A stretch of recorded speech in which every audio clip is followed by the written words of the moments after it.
عمل حزب البحر کے کمالات اور اجازت عام۔ آپ زندگی کی کسی مشکل میں مبتلا ہیں، ایسی مشکل جس کے بارے میں آپ نے یا لوگوں نے سوچ لیا کہ اس کا حل صرف موت ہی ہے۔ مایوس نہ ہوں، حزب البحر اسی ترتیب سے پڑھنا شروع کر دیں۔ آپ خود محسوس کریں گے کہ مشکلات آپ سے ایسے دور ہوں گی جیسے آٹے میں سے بال۔ میری طرف سے سب کو حزب البحر کی عام اجازت ہے۔ مجھے تو اس کے تجربات میں یہاں تک کمالات دیکھنے کو ملے ہیں کہ حج کو ترسنے والے سینکڑوں ایسے خواتین و حضرات جن کے لیے حج تو کیا، حج کا خواب بھی ایک خواب تھا، بارہا حج نصیب ہوا، اور اولاد چاہنے والے لاتعداد مایوس ازدواجی جوڑوں کو اولاد نریلا کی دولت نصیب ہوئی۔ مفلس تنگ دست نادار امیر بن کے، حالات کے پسے ہوئے خوشحال ہو کے، ذلت میں ڈوبے ہوئے مکرم و معظم بن گئے۔ امتحان میں کامیابی والے اعلیٰ پوزیشنیں لے گئے، مقدمات میں ہارنے والے جیتنے والے بن گئے۔ بیماریوں میں مبتلا مایوس مریض صحت مند اور صحت یاب ہو گئے۔ بے حیثیت باحیثیت ہو گئے، صاحب ذلت صاحب عزت بن گئے۔ بے مراد بامراد بن گئے، میاں یا بیوی روٹھی ہوئی ہو، جلے ہوئے گھر، خوشگوار زندگی، ازدواجی زندگی سے مزین ہو گئے۔ نافرمان اولاد فرما بردار بن گئی، عادات بد میں مبتلا افراد نیک بن گئے، نیکی لینے والے تسبیح چاہنے والے۔ کبھی اس نے حزب البحر اس ترتیب سے پڑھی ہو اور نفع نہ ہوا ہو۔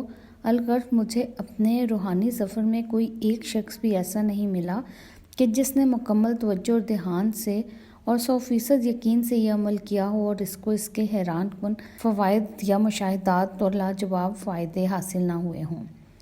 قارئین، آپ بھی کر سکتے ہیں اور پا سکتے ہیں۔ علامہ لاہوتی پراسراری کا قارئین کے لیے ایک اہم پیغام۔ قارئین، میں نے ایڈیٹر اکبری سے وعدہ لیا ہے کہ میری کسی سے ملاقات نہ کرائی جائے اور نہ ہی کسی کو میرا ایڈریس دیا جائے۔ بہت سے لوگوں کو غلط فہمی ہوئی ہے کہ شاید میں امیر لوگوں سے ملاقات کرتا ہوں، غریبوں کو نظر انداز کر دیتا ہوں۔ ایسا ہرگز نہیں، ہر شخص میرے لیے قابل احترام اور ہر دکھی میرے سر کا تاج ہے۔ کوشش کرتا ہوں کہ اپنی زندگی کے تجربات میں ایسی چیزیں اکبری کے قارئین کو بتاؤں جو امیر، غریب، بادشاہ اور فقیر سب کے لیے یکساں مفید ہوں۔ ایڈیٹر اکبری کے ذریعے لاکھوں لوگوں کے شکریے مجھ تک پہنچتے ہیں۔ جس نے بھی محنت کر کے عمل کیا، اسے منزل ملی، پریشانی دور ہوئی، مسائل اور مشکلات حل ہوئے۔ اس کا کوئی بھی عمل کامیاب نہ ہوا، کیوں؟ پچھلے دنوں میں جمعے کی نماز پڑھنے مسجد گیا، ایک صاحب نے مجھے پہچان لیا، بہت اصرار کیا، آخر وہ صاحب مجھے اپنے گھر لے آئے۔ کہنے لگے، مجھے جنات قابو کرنے کا بہت شوق ہے، اس کے لیے میں بے شمار عمل کر چکا ہوں، میرا کوئی عمل بھی کامیاب نہیں ہوا۔ میں نے انہیں اپنے نانا کا ایک واقعہ سنایا کہ جن کے ذریعے میں نے روحانیت، عملیات، لاہوت، ملکوت، جبروت، ناسوت اور پراسرار علم اور پراسرار قوتوں تک رسائی پائی۔ میں بہت مدد اور رہبری ملی۔ ہاں، مجھے اس بات کا اعتراف ہے کہ صحابی بابا، حاجی صاحب اور دیگر جنات جو بچپن سے میری ہر قدم پر رہنمائی اور رہبری کر رہے ہیں، اور اب میں جو کچھ بھی ہوں، محض اللہ جل شانہ کے فضل اور اولیاء و جنات کے طفیل ہوں۔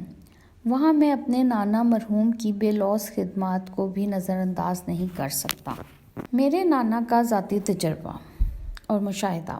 میرے نانا فرمانے لگے، 1929 کی سرد رات تھی، مجھے ایک عامل نے جنات تابع کرنے کا ایک مضبوط عمل دیا۔ اسے مسجد میں بیٹھ کر نماز عشاء کے بعد جب سب نمازی چلے جائیں اور مسجد خالی ہو جائے، کوئی دیکھنے والا نہ ہو اور نہ ہی کوئی جاننے والا ہو، اس وقت کرنا تھا۔ میں نے سفید کپڑے پہن کر خوشبو لگا کر وہ عمل پڑھنا شروع کر دیا۔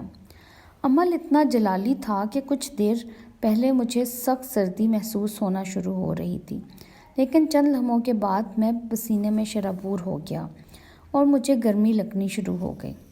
میں یہ عمل پڑھتا رہا، جنات نے صفوں میں لپیٹ دیا۔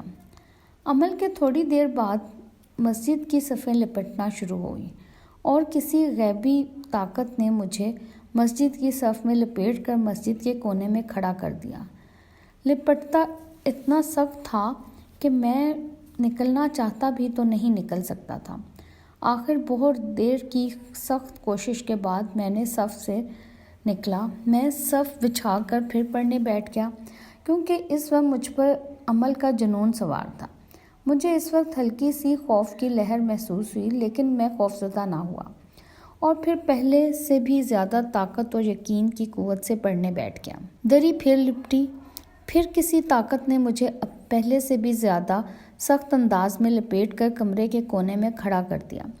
ایسے محسوس ہوتا تھا کہ جیسے کسی نے مجھے رسے کے ساتھ لپیٹ کر باندھ دیا ہو۔ بہت گھنٹوں کی کوشش کے بعد صف سے نکلنے میں خلاصی پائی۔ چونکہ عشق پاگل ہوتا ہے، لہٰذا میں پڑھنے بیٹھ گیا۔ پھر تیسری بار ایسا ہوا۔ اسی کشمکش میں سردیوں کی لمبی رات گزر گئی۔ فجر کی اذانیں ہونے لگیں۔ فوراً مسجد کی صف کو سیدھا کیا، مؤذن آیا، اسے احساس تک نہ ہونے دیا۔ دوسری رات پھر مسجد میں پہنچ گیا۔ اب صورتحال یہ ہوئی، جب میں پڑھنے کے لیے بیٹھا تو سخت آندھی چلی۔ مسجد کے دروازے کھڑکیاں بند تھیں، دھماکے سے سب کھل گئیں اور مسجد کی چٹائیاں دریاں سب میرے اوپر ڈھیر ہو گئیں اور میں ان کے نیچے دب گیا، اتنا دبا کہ میرا سانس گھٹنے لگا۔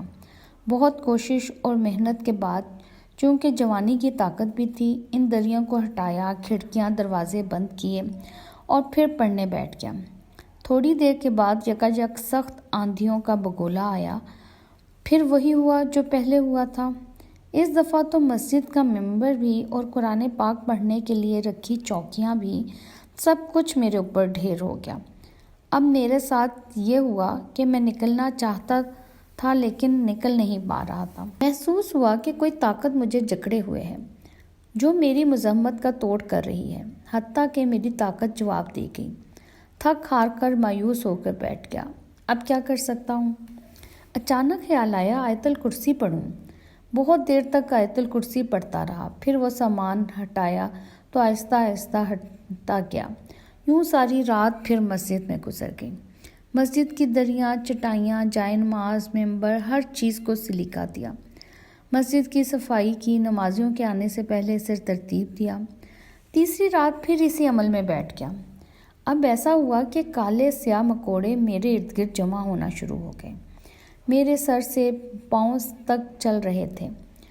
کاٹتے تو نہیں تھے، لیکن ان میں کوئی مکوڑا سر ہٹاتا تو بازو پہ چڑھ جاتا، بازو سے ہٹتا تو کان پر، اور ایک جگہ چھوڑتا تو دوسرے وہاں پہنچ جاتے۔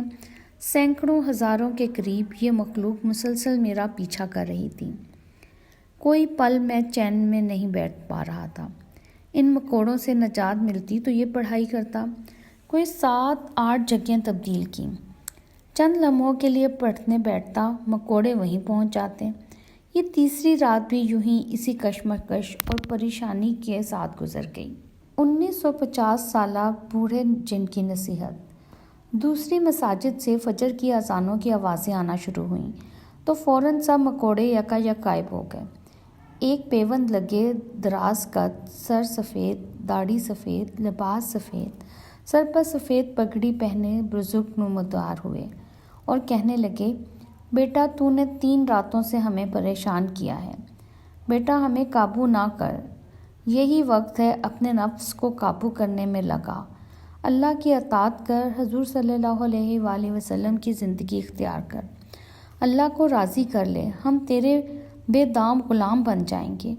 ورنہ اگر ہم کسی عمل کے ذریعے تابع ہوں گے تو یاد رکھ، قیدی قیدی ہوتا ہے، وہ ہر وقت آزاد ہونے کے 100 جتن کرتا ہے۔